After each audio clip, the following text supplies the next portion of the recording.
खुन्दुं मुस्रि राननायनि राजनिति खालामनो नागिराखै इयुन जोलैफोरखौ जोंनि लेखा गोरोंफोरखौ जों साख्रि होनो नाजागोन आरो आइजोफोरनि आबादारिफोरनि रायजो राजाफोरनि जौगानायनि खामानि मावगोन इउपिपिआ बेखायनो हाबा जालायनो उसुबिदा जास्लायस्लाय आथिमंगल जाहैलायनो उसुबिदा मोनस्लायस्लाय सावरि जालायनो उसुबिदा मोनस्लायस्लाय बयबो बिपिएफनि मानसिफ्रा इउपिपिआव फैजोब्बाय जेब्ला मानो थाबोबावनो न'खरसे न'खरै थाबोनायखौ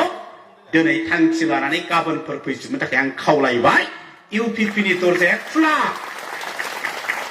बाराबा जाना इउपिपिआव ओरैबायदि मानसि दंगारोलै होद नाङालै बिसिखौ होनग्राबो दंगारोसो दा बेबायदि नङा बिथांमोना फै दरजाया खुला ना गोरोन्थि जाबाय आंना गोरोन्थि जायाखै दा बेनिखायनो बिथांमोनखौबो सम थानायावनो फैनानै 100% बालाबारियाव इउपिपिनो ट्रेक्टरनि सावगारियाव भट होनो आं बिथांमोनखौ खावलायहरदों दामोना जाहाथे ओंखारबोयो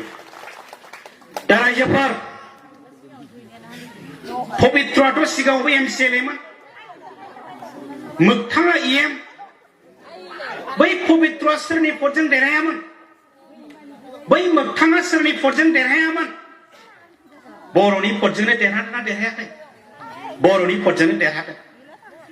जों सिगाङाव इउपिपि नङामोन जों पिसिडिआरमोन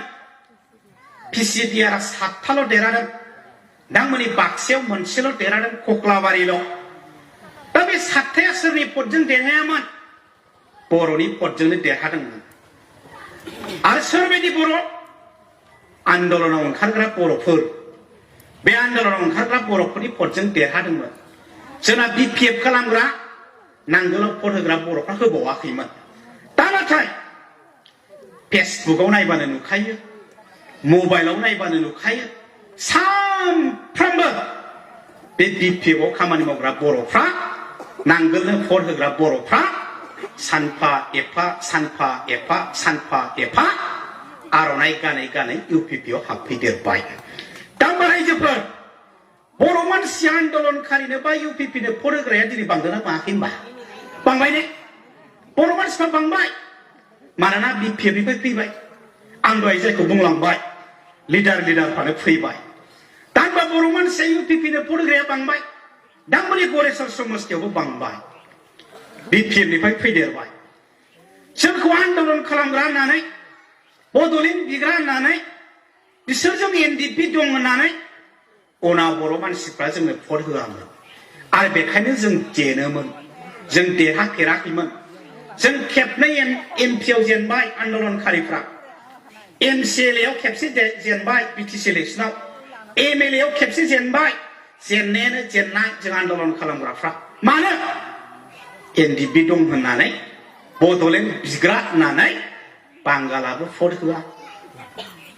बाङालियाबो भट होआ राजबंसियाबो होआ हारसाफ्राबो होआ आदिबासिफ्राबो होआ नेपालिफ्राबो होआ बर'आनो जोंनो भट होआमोन दा बिटिआर जानायनि उनाव प्रमद बर'आ खावलायबाय दाथ' एनडिपि गैला सुक्ति जाबाय 27 तारिख जानुवारियाव एनडिपिआ न'आव फैफिनबाय एनडिपिखौ सिफायबाय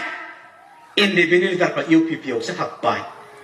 एबसुआ सुक्तियावसो होबाय बिटिआर जाबाय आन्दलना जोबथ'बाय होनबा दा बिटिआरआव थानाय बर' अबर' गासिबो बयबो जौगानायनि थाखाय खामानि मावनांगौ इंराजिजों बिथाङा बुंदों 1 vote 1 chance sorry 1 vote 1 job नोंनि ना गांसे भट हो नोंथाङा मोनसे खामानि मावनो मोननांगौ साख्रिखौल' होनाखै सेल्फ हेल्प ग्रुपआनो जाथों गुबुन खामानि मावग्रायानो जाथों आबादारियानो जाथों नोंथाङा मोनसे भट हो मोनसे खामानि मोनगोन इउपिपिआव आरो बिथाङा खावलायबाय होमु अधिकार होमु बिकास बयहाबो मोनथाय दं बयहाबो जौगानांगौ हमाय थाखते आहक लेंहरनायखौ खावलायनानै दा जोंना मुसलमान बिदा फंबायफ्रा बिराद लोब फैबाय बेंगलिफोर फैबाय सर'नियाफोर फैबाय আমার স্মরণীয় ছাত্র ভান্ডার আঞ্চলিক বোর্ড প্রেসিডেন্ট আছে राजबंशीफोर जायगा जायगा फैबाय जोंनिथिं क'क्राझार चिरांथिं आदिबासि फैबाय नेपालि फैबाय नाथ जोगी फैबाय कलिताफोर फैबाय राभाफोर फैबाय बर्मन कसारिफोर फैबाय फैजोबबाय होनबा बर'आबो बारायबायबा गुबुन हारियाबो होसिगोनबा बेखायनो रायजोफोर इउपिपि दाजाब बिपिएफ दाजाब बर' पबित्र कुमार बर' जै दा खोनाबाय बमा गावनो बा गावनो हायो दिनैहाय दा बेनिखायनो बेयाव जेबो दाउट गैया आंनि अंकआ मिलायदोंना मिलायाखै अंकआ मिलायदोंना मिलायाखै इउपिपिआथ' इउपि थाखाबाय बिपिएफनिफ्राय फैदेरबाय बर'फोर बर'आबो होनो ओंखारबोबाय बेखायनो इउपिपि दाजाब बिपिएफ दाजाब बर' is equal to पवित्र कुमार बर' जै देराबाय दा बेनिखायनो बेयाव जेबो दाउट गैया दा होमबा आं बेनिखायनो मोनसे प्रश्न देरहानायजों थानो ना जेननायजों थानो देरहानायजों थागोन बे निर्दलीय केन्डिडेटफोरनो भट होनानै जोंहा मा मोनगोन निर्दलीय केन्डिडेटखौ बिराद गिनांगौ दङ मानो बोरैबा जुदि देरहानांगौबा सोरजों जे बायजाहोगोन 1 कौटि 2 कौटि नों मोनगोनसै बेखौ जों मोनगोनसै बेखौ गावहा दामि दामि गारि बायनोसै बिल्डिं लुनोसै टाउनाव थाहैनोसै 5 बोसोरा सिन्थायानो गैला नों दानबाबो मोनला सुबाबो मोनला जेबो जाला होनबा जों मानो भट होनो बिसोरनो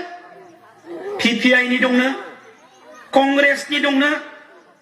मिशन 2020 नो बाद हो जों बिसोरखौ फाननानै जानो जों सुबिदा होनायाव गैया जोंहा बिटिआर सुक्तिया पालन खालामजानांगौ इउपिपिनो जों भट होगोन आरो देरहानायनि अंकखौबो आं दिनै नोंथांमोननो सिगाङाव होबाय 1993 मायथाइयाव बर'फ्रा सिगां बिएससि मोनग्रोदों एक्सुलि आफादगिरि जानानै सानसुमा कंगुर बैसोमुतियारिया सिगनेचार होदों एकर्डआव बेनि उनाव सानसुमाया बिएससि नि चिफ जादों 10 बोसोरनि उनाव बिएलटिआ एकर्ड खालामदों बिएलटिनि चेयारमेनखाय हाग्रामा महिलारिया सहि होदों सुक्तियाव आरो बिथाङा बिटिसिनि चिफ जादों दिनै बिटिआर जाबाय प्रमद बर'आ सहि होबाय लरेन्स इस्लारिया सहि होबाय गबिन्द बसुमतारिया सहि होबाय रन्जन दैमारिया सहि होबाय दा नोंथांमोन बिएससि सुक्तियाव बिएससि लाबोनानै सानसुमाया चिफ जानो मोनोब्ला बिटिसि सुक लाबोनानै हाग्रामाया चिफ जानो मोनोब्ला बिटिआर लाबोनानै प्रमद बर'मोना बिटिआरखौ सालायनो मोननांगौना मोननाङा जों आन्दलन खालामग्राफ्रा सालायनो मोननांगौना मोननाङा क'क्राझारनि रेल स्टेशनाव नोंथांमोना जाय साइथिङाव जिरायदोंमोन मानसि खि गोरान दंना गैयामोन बेवहाय राजा लामायाव बरमायाव जों जाय राजा लामायाव जिरायदोंमोन मानसिफोरनि आफाखि दङना गैयामोन बेवहाय जों आन्दलनखारि बाक्सा जिल्लानि सुबनखाथायाव रायजोफ्रा अन्थाइ देख्रेबनायनि हाजिरा मावनानै अट' भारा लानानै आन्दलनाव ओंखारलांदों जोंनि बिजनियाव हा गोदाननि बर'फ्रा बन फाननायनि फैसाजों अट' भारा लानानै आन्दलनाव ओंखारलांदों बे आन्दलनखारिफ्रा बिटिआरखौ सालायनो मोननांगौना मोननाङा बेनिखायनो जों फैगौ बिसायख'थियाव देरहानानै इउपिपिआ सरकार दानो मोननांगौ सानसुमाया मोनोबा हाग्रामाया मोनोबा बिटिआरनि सुक्तिखारिफ्रा मोननांगौ दा रायजो राजा नोंथांमोन सानैसो गोरोंफ्रा बुंदोंमोन बिटिआराव जेबो गैया अनजालि दैमारियाबो साननैसो बुंदोंमोन बिटिआराव जेबो गैया सानसुमायाबो साननैसो बुंबाय बिटिआराव जेबो गैया बिटिआराव जेबो गैयाबा 1986 आव जोनोम जादोंमोन एनडिपिआ 33 इयार्स जाबाय 33 बोसोराव भारत सरकारा आसाम सरकारा एनडिपिखौ दबथायनो गोबां आर्मि हरबाय कौटि फैसा दा बेखायनो रायजो राजा नोंथांमोन बिपिएफनि सिङाव दिनै अर नांबाय बिश्वजित दैमारिया इनचार्ज प्रेसिडेन्टआ